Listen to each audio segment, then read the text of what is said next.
हाँ। हरे कृष्णा से भक्तों का स्वागत है आज की भगवत गीता क्लास में। तो पहले हम मंगलाचरण करते हैं।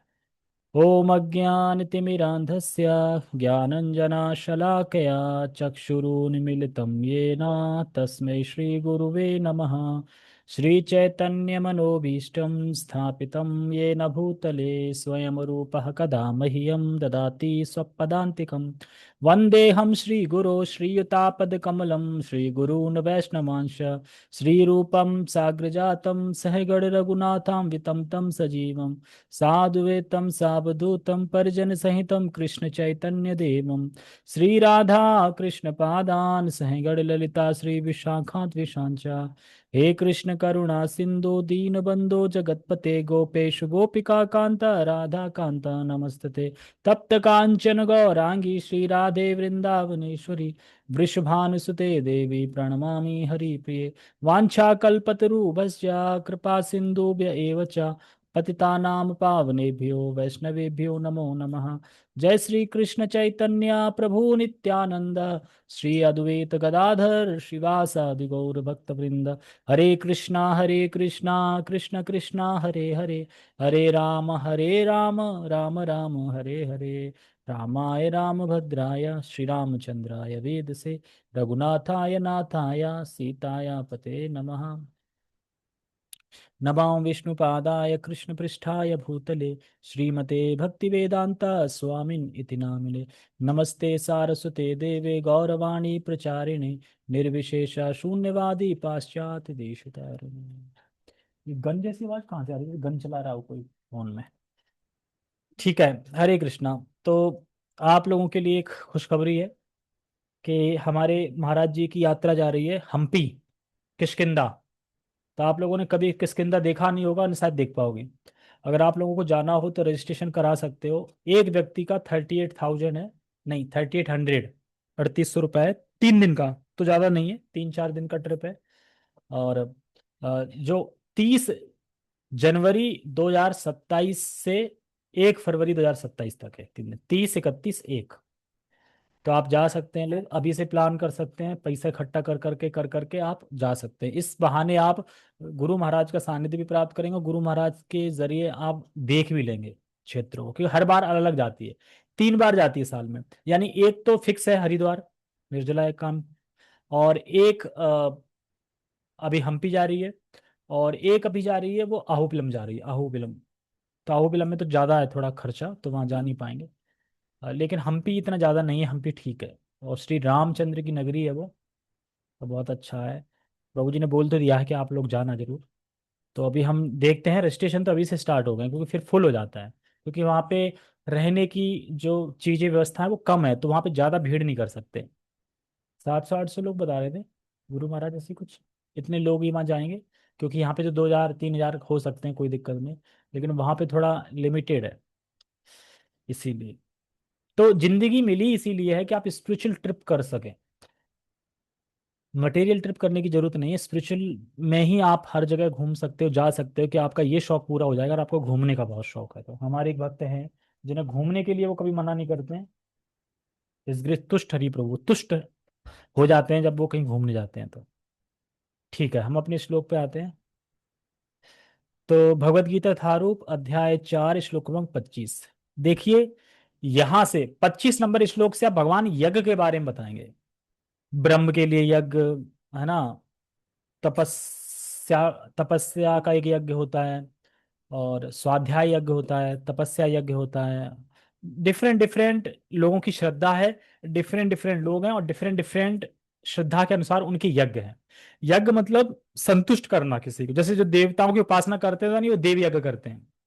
जो कृष्ण को संतुष्ट करते हैं, तो वो कृष्ण यज्ञ करते हैं। इस प्रकार से यज्ञ का मतलब है संतुष्ट करना दूसरे को, सामने वाले को कुछ देना, सामने वाले को। तो होता है भौतिक लाभ के कारण करते हैं, कि जैसे देवताओं को जब देते हैं तो पीछे लालसा रहती कि मुझे स्वर्ग प्राप्ति हो या किसी और की प्राप्ति हो। तो इसी प्रकार से 25, 26, 27, 28, 29 सब में ये यज्ञ का ही चलेगा। तो यज्ञ का जो ये यज्ञ का जो प्रोसेस है यहाँ पे जो बता रहे हैं, आगे जो चलेगा, तो इसमें हमें ज्यादा समझ में नहीं आएगा, क्योंकि हमें ये चीज समझ में नहीं आती। यज्ञ, निराकार ब्रह्म यज्ञ, अपनी इंद्रियों को स्वाहा कर दिया, अपने अस्तित्व को यज्ञ में अग्नि में स्वाहा कर दिया, तो ये स्वाहा स्वाहा पता नहीं चलता किसमें क्या स्वाहा कर दिया। अगर आपसे बोला जाए कि हरे कृष्ण महामंत्र करो तो ये समझ में आ जाएगा, हाँ हरे कृष्ण महामंत्र करना है।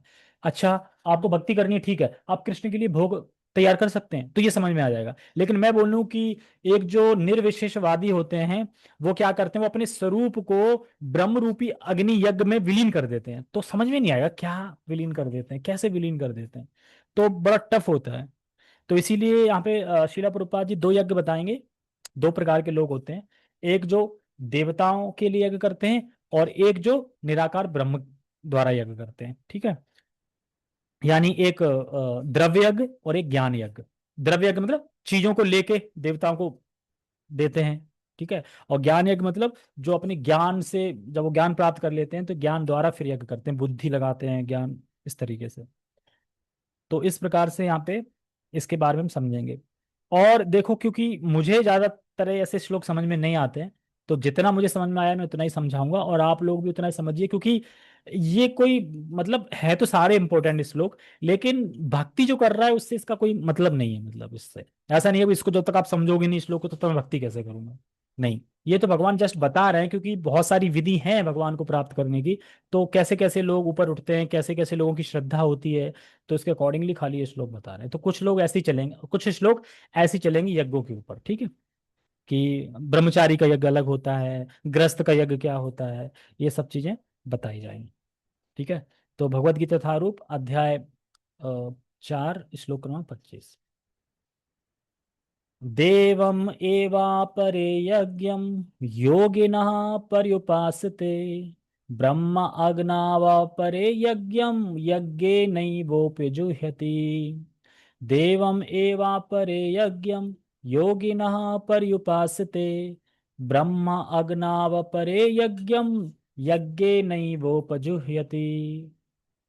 तो यहाँ पे कह रहे हैं देवम एव अपरे यज्ञम। अपरे मतलब होता है अन्य लोग।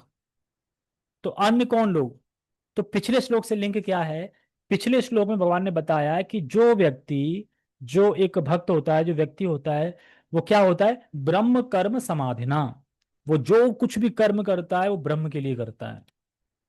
आहुति देने वाला, है ना, और करने वाला, और जो भी चीज यूज हो रही है वो सब क्या हो जाती है, ब्रह्म हो जाती है। ब्रह्म हो जाती है मतलब पानी पानी में मिल जाता है। गुरु महाराज ने बताया था, पानी पानी में मिल जाता है, उनके सारे कर्म पानी हो जाते हैं, पानी में पानी मिल जाते हैं।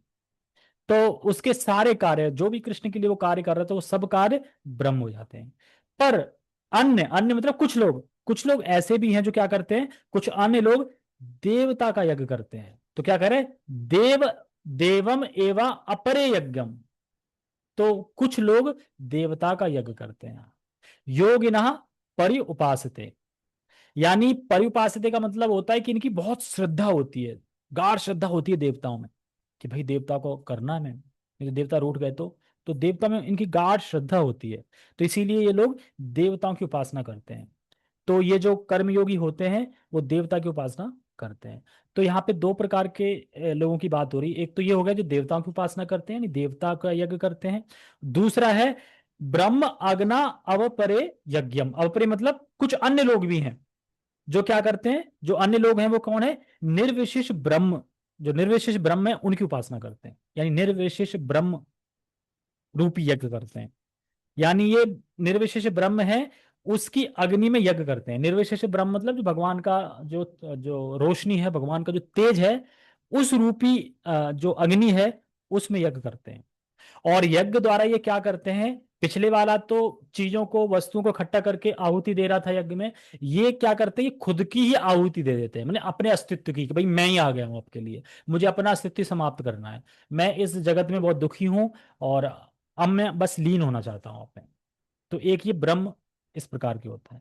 तो दो प्रकार के हैं, जो एक तो अपने अस्तित्व को ही समर्पित करना चाहते हैं, हालांकि हम अपने अस्तित्व को समर्पित कर नहीं सकते, पर ये प्रयास करते हैं। क्यों, क्योंकि आत्मा को आप कैसे समर्पित कर सकते हो, आत्मा इंडिविजुअल है, वो हमेशा रहेगी इंडिविजुअल। लेकिन ये लोग क्या कहते हैं कि नहीं, मुझे आत्म साक्षात्कार मैं इसलिए कर रहा हूँ कि आत्म साक्षात्कार हो जाएगा फिर मैं लीन हो जाऊंगा। तो फिर हुआ किसको आत्म साक्षात्कार, आप तो लीन हो गए, खत्म ही हो गए। जब आप खत्म ही हो गए तो आत्म साक्षात्कार किसको हुआ, किसी को नहीं हुआ। लेकिन ये कहते हैं ऐसा। तो आप लोगों को ये समझना है कि दो प्रकार के लोग बताए जा रहे हैं इसमें। एक देवता की पूजा करते हैं, बिल्कुल सिंपल भाषा में बताता हूँ, एक देवता की पूजा करते हैं, भक्ति नहीं करते ये। और कुछ निराकार ब्रह्म की उपासना करते हैं, यानी निराकार ब्रह्म की पूजा करते हैं और निराकार ब्रह्म में लीन होना चाहते हैं। बस ये दो प्रकार के लोग हैं। पिछले श्लोक में कौन बताया गया? जो कृष्ण भक्त है, जो सभी कार्यों को ब्रह्म में अर्पण करता है, मतलब ब्रह्म के लिए करता है, तो उसका हर कार्य ब्रह्म हो जाता है। वो जो कोई भी यूज कर रहा है, जैसे ये फोन है, तो फोन है, आप फोन का यूज अगर हम भगवान के लिए कर रहे हैं तो ये दिव्य हो गया।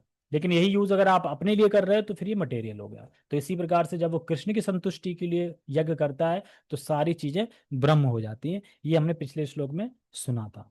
तो एक कृष्ण भक्त था पिछले श्लोक में, और इसमें एक देवता का भक्त है, और एक निर्विशेषवादी है, या आप कह सकते हैं निर्विशेषवादी, जो भगवान की विशेषता को स्वीकार नहीं करता। अगर भगवान की विशेषता को स्वीकार करेगा तो भगवान तो साकार हो जाएंगे, फिर कोई विशेषता है ना उनमें। तो इसीलिए कहते हैं कि भगवान में कोई विशेषता नहीं है, भगवान कुछ नहीं, भगवान तो जीरो है, शून्य है, कोई उनका रूप नहीं है, स्वरूप नहीं है। तो ये इस तरीके से देखते हैं भगवान को। ठीक है। तो मोटा मोटे से श्लोक में यही है, ब्रह्मा अग्ना वपरे यज्ञम यज्ञे नहीं वोप जुह्यति। तो दो प्रकार के लोग हैं, एक निर्विशेषवादी जो निराकार ब्रह्म की उपासना करते हैं, और एक कर्मी लोगी जो देवताओं के थ्रू देवताओं को अप्रोच करते हैं, कुछ सामग्री देते हैं ताकि हमें कुछ मिले, इस प्रकार से। ठीक है। आगे पढ़ते हैं टेक्स्ट। ये जब मैं श्लोक सुन रहा था तो मेरे ऊपर से निकल रहा था, मैंने कहा तो, लेकिन प्रभु जी ने इसमें एक लाइन बताई दी। इसमें शिला प्रभुपाद जी बताएंगे कि सब भूल जाओ, कौन सा यज्ञ, कौन सा ब्रह्म, कौन सा देवता, ये याद रखो जो लाइन बताएंगे भी, तो वो आपको भी वही याद रखना है। अनुवाद। कुछ योगी विभिन्न प्रकार के यज्ञों द्वारा देवताओं की भली भांति पूजा करते हैं, तो यज्ञ कर्मी जो कुछ भौतिक लाभ चाहते हैं, और कुछ पर ब्रह्म रूपी अग्नि में आहुति डालते हैं, किसका? अपने अस्तित्व की ही आहुति डालते हैं, मतलब अपने आप को समाप्त करना चाहते हैं उसमें। जैसे है ना कि अब हम ही कूद जाएं उस अग्नि में। एक तो ये हो गया कि चलो कुछ डालना है तो वो अपना सामान आमान लेके डाल देगा आहुति करके, मतलब कुछ निकाला उसने और डाल दिया। एक कहेगा नहीं मैं खुद ही कूद जाऊंगा, इस प्रकार से, मतलब अपने आप को ही दे देना। हिजकिय्याह सामूहिक प्रभु जी इस पे बता रहे थे इस श्लोक में, मैं उनका भी सुना। तो वो कुछ डिफरेंट रूप से बता रहे थे। वो यहाँ पे जो निराकार जो ब्रह्म है वो वहां भक्त को ले रहे हैं। भक्त को मतलब कि भक्त अपने आप को दे देता है कि कृष्ण मैं किसका हूं? आपका हूं ना, तो मैं अपने आप को समर्पित कर देता हूं, मैं अब आपका हूं, अब आप जो चाहें वो करें। और एक जो मतलब कि चीजों को देता है, वस्तुओं को देता है, तो वो देवता। तो इसीलिए हम इसके समूल में बता रहे हैं कि एक खुद को नहीं देता है, कहता है कि नहीं देखो हमसे पैसा ले लो, दान ले लो, ये सब ले लो, मतलब मैं दे सकता हूँ। अच्छा, ये अगर करूंगा तो स्वर्ग मिलेगा, हाँ ठीक है तो ले लो पैसे, इस तरीके खुद को नहीं दूंगा। खुद का भाई समय नहीं है मेरे पास देने का। लेकिन एक है जो खुद को दे देता है। आगे के श्लोक में वो कंपेयर कर रहे थे ब्रह्मचारी से, उसको ब्रह्मचारी खुद को देता है ना भगवान के लिए, ब्रह्मचारी अपना पूरा खुद को दे देता है, अपने आप को समर्पित कर देता है भगवान को, क्या भगवान मेरा जीवन आपका जीवन है, अब मैं अपना पूरा जीवन आपकी सेवा में व्यतीत करूंगा। लेकिन बलदेव विद्याभूषण जी और शिला प्रभुपाद जी यहाँ बता रहे हैं निराकार ब्रह्म रूपी जो अग्नि ना, उसमें अपने आप को स्वाहा करना चाहता है दूसरा व्यक्ति वो। ठीक है। तात्पर्य पढ़ते हैं। तात्पर्य भी थोड़ा कठिन सा ही है इसका। जैसा कि पहले कहा जा चुका है, क्या कहा जा चुका है पहले? ब्रह्म कर्म समाधिना, मतलब वो सारे कर्म ब्रह्म हो जाते हैं उस। जो व्यक्ति कृष्ण भावनावित होकर अपना कर्म करने में लीन रहता है वह पूर्ण योगी है। पूर्ण योगी मतलब पहले क्या कहा गया था कि कल ही कहा था ना, मतलब कल के पिछले के श्लोक में ब्रह्म कर्म समाधि में उसके सारे कर्म क्या हो जाते हैं? ब्रह्म हो जाते हैं, ब्रह्म हो जाते हैं। तो इसीलिए कह रहे हैं पहले कहा जा चुका है। जो पूर्ण योगी है, जो हमेशा भगवान के चिंतन में लीन रहता है। किंतु ऐसे भी मनुष्य हैं जो देवताओं की पूजा करने के लिए यज्ञ करते हैं। ये तो आपने देखा होगा कि दुर्गा की पूजा हो रही है, कहीं यज्ञ चल रहा है ना, बहुत बड़े बड़े आयोजन हो रहे हैं। और ज्यादातर भारत शहर में तो दुर्गा जी की पूजा ज्यादा होती है ना, यज्ञ वगैरह दुर्गा पूजा का ज्यादा होता है इस तरीके से। तो यज्ञ करते हैं। इस तरह यज्ञ की अनेक कोटियां हैं। तो आगे यज्ञ आएंगे, बताएंगे बहुत सारे कितने प्रकार के यज्ञ होते हैं। विभिन्न यज्ञकर्ताओं द्वारा संपन्न यज्ञ की ये कोटियां केवल बाह्य वर्गीकरण है। बाह्य वर्गीकरण है का मतलब है कि गुरु महाराज बता रहे थे भाई बकरी कर, हाँ, ये सब बाहरी वैरायटी है, एक तरीके से वैरायटी है ना, कोई देवताओं की कर रहा है, कोई किसी की कर रहा है, ये सब बाहरी वैरायटी है। यज्ञ का मतलब जो असली उद्देश्य यज्ञ का, वो है विष्णु को प्रसन्न करना। यज्ञ का मतलब ही होता है कृष्ण को प्रसन्न करना। बाकी जो चीजें कर रहे हैं ना, ये देवताओं को कर रहे हैं, निराकार ब्रह्म के लिए कर रहे हैं, किसी और चीज के लिए भी कर रहे हैं, तो ये सब क्या है, ये सब हैं, ये बाहरी, बता रहे हैं ना इसमें, ये सिर्फ बाहरी वर्गीकरण है। वस्तुतः यज्ञ का अर्थ है भगवान विष्णु को प्रसन्न करना, और विष्णु को यज्ञ भी कहते हैं। कहते हैं ना यज्ञ, यज्ञ रूपी मतलब, क्योंकि यज्ञ क्यों कहते हैं, क्योंकि यज्ञ का मतलब उद्देश्य क्या है, भगवान को संतुष्ट करना। तो यज्ञ के रूप में भगवान क्या है, आपकी आहुति को स्वीकार करते हैं। जैसे कि आप जब यज्ञ करते हैं तो उसमें आहुति डालते हैं, आप फल या कोई डालते हैं, तो वो कौन ग्रहण कर रहा है, अग्नि के द्वारा भगवान विष्णु ग्रहण कर रहे हैं उसको। ठीक है। वैसे हालांकि भगवान ही कहते हैं कि अ, जो मुझे ब्राह्मणों के मुख से जो कोई खिलाता है, तो मुझे हनी खिलाने जैसा होता है। मतलब अगर आप अग्नि के द्वारा खिलाएंगे तो वो ठीक है, लेकिन अगर कोई ब्राह्मणों के मुख से खिलाता है, यानी ब्राह्मणों को खुश करता है, ब्राह्मणों को प्रसन्न करता है, उन्हें प्रसाद ऑफर करता है, तो वो ऐसा है जैसे मुझे कोई हनी खिला रहा है। तो हनी अच्छी होती है, भगवान को आनंद आता है और खाने में। तो इसीलिए हमें प्रयास करना चाहिए कि हम स्वाहा स्वाहा में ना खिला के ब्राह्मण को खिलाएं। है तो इस्कॉन में कमी थोड़ी है ब्राह्मण की, इस्कॉन में जितने भी हैं आप खिला सकते हो, क्योंकि 16 माला अपना जीवन तो कम से कम उन्होंने दे दिया है ना। ये सबसे बड़ी, ये मान लो जो आसक्ति है घर से कटती नहीं है, वो तो कम से कम उन्होंने काट दी, तो वही बहुत है। इसीलिए हमें किसी ब्रह्मचारी में अगर कोई गलती या कुछ दिख रहा है, तो हमें ये सोचना चाहिए कि कम से कम वो घर तो त्याग रखा है उसने, कुछ भी कर रहा हो ना, लेकिन घर त्याग रखा है, तो घर त्यागना इतना आसान नहीं होता, बहुत मुश्किल होता है। तो विभिन्न प्रकार के यज्ञों को दो श्रेणियों में रखा जा सकता है। तो प्राय यज्ञ का मतलब, हम तो पहले स्वाहा स्वाहा ही समझते थे कि एक बनाएंगे वेदी और उसमें फिर लकड़ी वगैरह अग्नि जलेगी और यज्ञ करेंगे। लेकिन यज्ञ का मतलब होता है भगवान विष्णु यानी कृष्ण को संतुष्ट करना, बस। यज्ञ मतलब जिस कार्य से भी आप कृष्ण को संतुष्ट कर रहे हैं वो यज्ञ है, ये समझ लीजिए। इसलिए स्वाहा से ज्यादा क्या है, जब हम वैष्णवों को प्रसन्न करते हैं, वैष्णवों को, ब्राह्मणों को भोजन खिलाते हैं, तो वो यज्ञ है, वो भगवान को प्रसन्न करता है।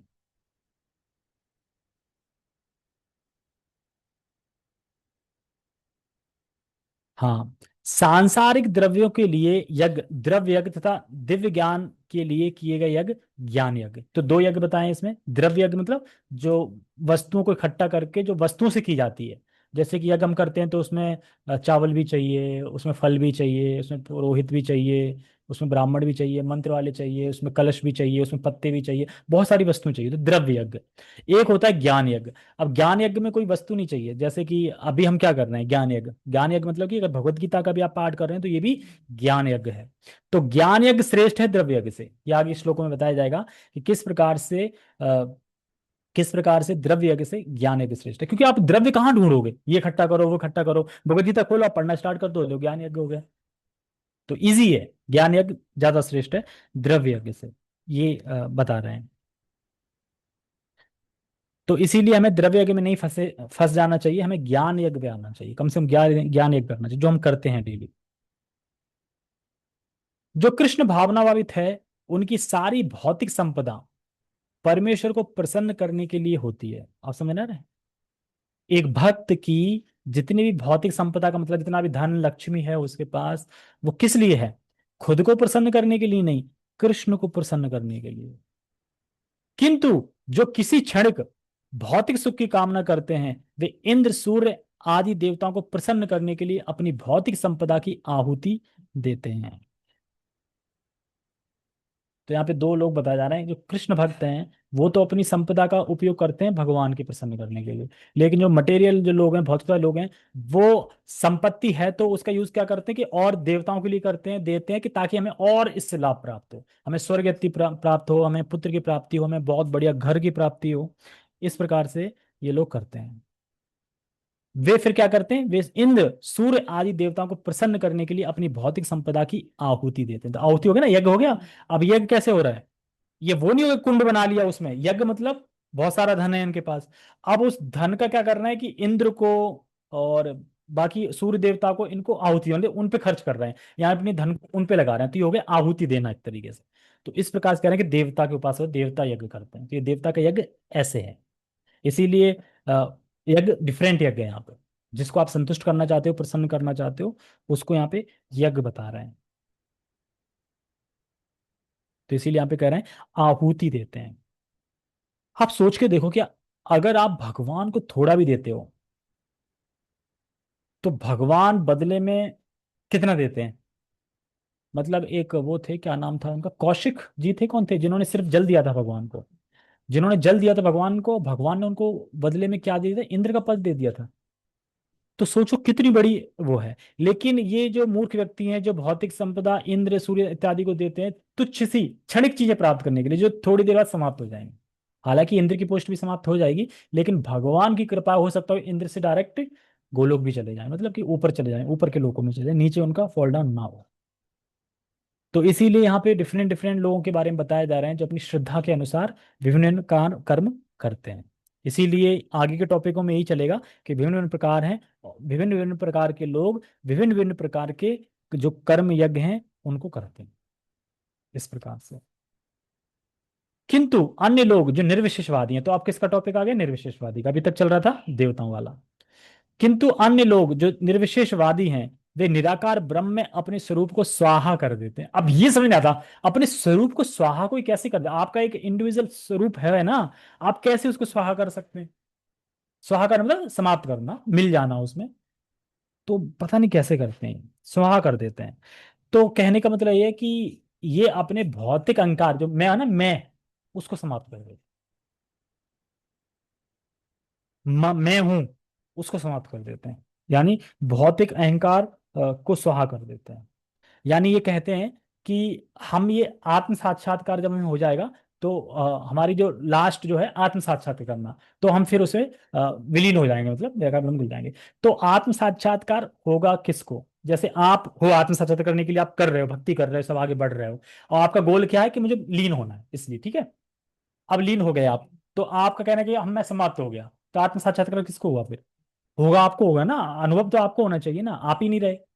तो इसीलिए ऐसे व्यक्ति जाते हैं, और फिर क्योंकि ये प्रयास करते हैं और लीन तो होते नहीं है, और फिर ये तड़पते हैं सेवा करने के लिए, फिर इस जगत में आते हैं और फिर सेवा करते हैं, और सेवा करके अगेन फिर जाके भक्ति में जुड़ते हैं, और भक्ति में जुड़ के फिर भगवान को प्राप्त करते हैं। यानी इनका रास्ता बहुत कठिनाई से भरा हुआ है। भगवान की भगवत गीता में बताते हैं कि जो निर्विशेषवादी निराकारवादी हैं, इनका रास्ता थोड़ा बहुत कठिन है।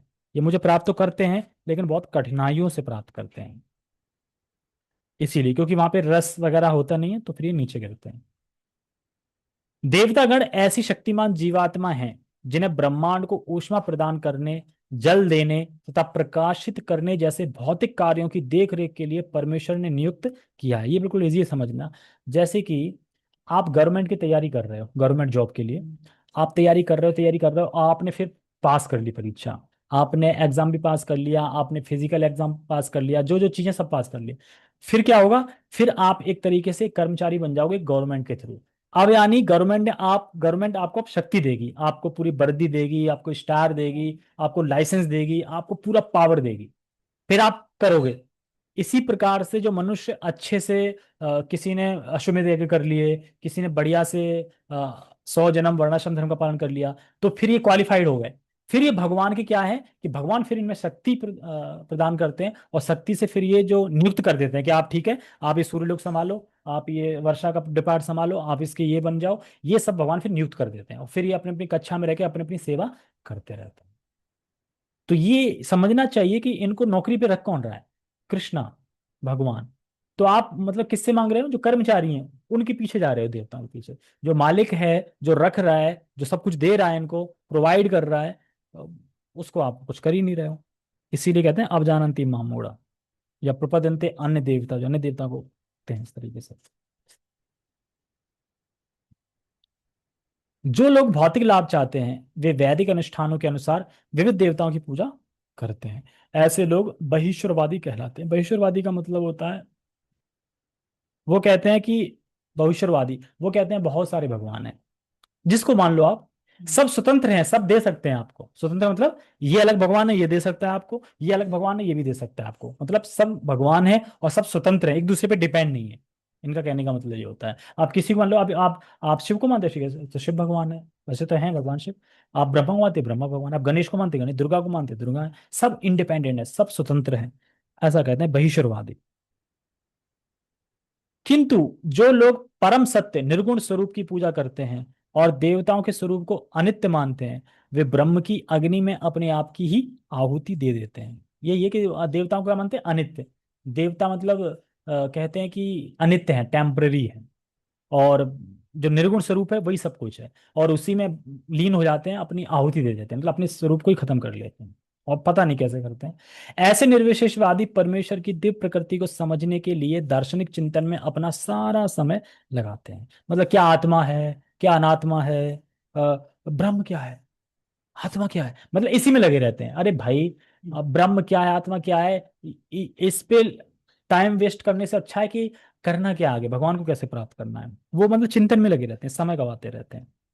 दूसरे शब्दों में सकाम कर्मी भौतिक सुख के लिए अपनी भौतिक संपत्ति का यजन करते हैं, किंतु निर्विशेषवादी ब्रह्म में लीन होने के लिए अपनी भौतिक उपाधियों का यजन करते हैं। यानी दोनों ही यजन करते हैं। यजन का मतलब बताना है, जैसे कि इस संसार में हम यजन कैसे करते हैं? एफडी कर लेते हैं जोड़ने के लिए ना, कि भाई जोड़ लेते हैं, आगे काम आएगा। इसी प्रकार से कर्मी लोग क्या करते हैं? जोड़ने के लिए देवताओं की पूजा करते हैं, उनका यज्ञ वगैरह करते हैं। उससे क्या होगा? आगे स्वर्ग की प्राप्ति होगी, आगे मिलेगा, आगे स्वर्ग मिल सकता है, आगे पैसा मिलेगा, तो यानी यजन करते हैं। और उसी प्रकार से देवता लोग करते हैं, और इसी प्रकार से क्योंकि रिटर्न प्राप्त होगा कुछ, तो इसी प्रकार से निर्विशेषवादी भी ब्रह्म में लीन होने के लिए अपनी भौतिक उपाधि जो है इनकी, वो सब व्यजन कर देते हैं, उसका उस सब उसमें डाल देते हैं अपने अपने शरीर को। निर्विशेषवादी के लिए यज्ञाग्नि ही पर ब्रह्म है, जिसमें, कहाँ पे थे? हाँ, हाँ, हाँ, जिसमें आत्म स्वरूप की विलय ही आहुति है। पढ़ते जाते हैं। किंतु हाँ, यहां से शिला प्रभुपाद जाता है। किंतु अर्जुन जैसा कृष्ण भावना व्यक्ति कृष्ण को प्रसन्न करने के लिए सर्वस्व अर्पित कर देता है। तो यही सार है, बाकी सब भूल जाओ। आप ऊपर का जो बताया वो सब माइंड से निकाल दो, ये लाइन पकड़ लो। कौन सी? किंतु अर्जुन जैसा कृष्ण भावना व्यक्ति कृष्ण को प्रसन्न करने के लिए अपना सर्वस्व अर्पित कर देता है। वो लोग क्या करते हैं? वो लोग आहुति देते हैं अपने आप की। लेकिन कृष्ण जैसा भक्त क्या करता है? वो अपना सर्वस्व, मतलब अपना जो कुछ मेरा है वो भगवान आपका है, लेकिन अपने आप को रखता है। क्यों? क्योंकि सेवा करनी है ना मुझे। ऐसा नहीं कि मैं अपने आप को लीन कर दिया मैंने। हे कृष्ण, मेरा सब कुछ आपका, मुझे कहीं भी रखिए, और मैं बस आपकी सेवा करना चाहता हूं। तो मैं कृष्ण को प्रसन्न करनी, कृष्ण की सेवा करनी, यही सारे श्रील प्रभुपाद जी बता रहे हैं। इस तरह उसकी सारी भौतिक संपत्ति के साथ साथ आत्म स्वरूप भी कृष्ण के लिए अर्पित हो जाता है। वह परम योगी है, किंतु उसका पृथक स्वरूप नष्ट नहीं होता। प्रथम स्वरूप मतलब इंडिविजुअल वो रहता है सेवा करने के लिए, नष्ट नहीं होता। जैसे निराकार ब्रह्म वाले बोल में कि हम अपने आप को विलीन कर देते हैं, हम अपने आप को नष्ट कर लेते हैं, यानी हमारा अपने स्वरूप की ही आहुति दे देते हैं। तो ऐसा बिल्कुल नहीं है। तो इसी प्रकार से आज के श्लोक में सीखा कि दो प्रकार के यज्ञ होते हैं, द्रव्य यज्ञ और ज्ञान यज्ञ। द्रव्य यज्ञ कर्मी लोग करते हैं देवताओं की उपासना के लिए, देवता यज्ञ करते हैं। और एक निराकार ब्रह्म वाले हैं जो ब्रह्म की उपासना करते हैं और ब्रह्म में अपने स्वरूप की आहुति दे देते हैं, अपने आप को विलीन करना चाहते हैं उसमें। और पहले के श्लोक में कृष्ण का जो भक्त है, जो सभी कर्म कृष्ण के लिए करता है, तो सारे कर्म उसके ब्रह्म हो जाते हैं, यानी सब आध्यात्मिक हो जाते हैं, दिव्य हो जाते हैं। तो इस प्रकार से तीन चार श्लोक में यज्ञ यज्ञ ही चलेगा, अभी और यज्ञों की व्याख्या हो गई। तो ज्यादा कंफ्यूज होने की जरूरत नहीं है। आगे आएगा, भगवान जब भक्ति पे आएंगे तो फिर अच्छा लगेगा। ठीक है। हरे कृष्णा। किसी को कुछ पूछना तो नहीं है? पूछेंगे क्या? कुछ समझ में ही नहीं आया। कुछ समझ में आएगा तो ही तो पूछेंगे। चलो ठीक है, थोड़ा बहुत तो आ ही गया होगा। जगत गुरु शिला प्रपाद की जय, श्रीमद् भगवद गीता की जय, निताय निताय गौर प्रेमानंदे, हरि हरि बोल, हरे कृष्ण।